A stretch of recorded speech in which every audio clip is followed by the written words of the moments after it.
Yeshua masaya mga kamerso. Ikaw ba ay hirap sa pinansyal o marami kang pinagkakautangan? Problemado ka sa pera, pinansyal. Nahirapan kang bumangon, may sumpa, kamalasan.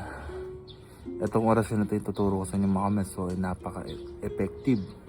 Ito yung ginagamit ko rin. Isa ito sa ginagamit ko sa pang-araw-araw. Ang gagawin po natin ay usalin lang natin ito ng 3 beses at iip natin sa ating dibdib.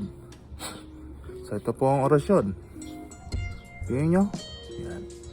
Akumbral, akumbral, akumbral. Ako ay pagpapalain ng Diyos. Akumbral, akumbral, akumbral. Ako ay pagpapalain ng Diyos. Iip.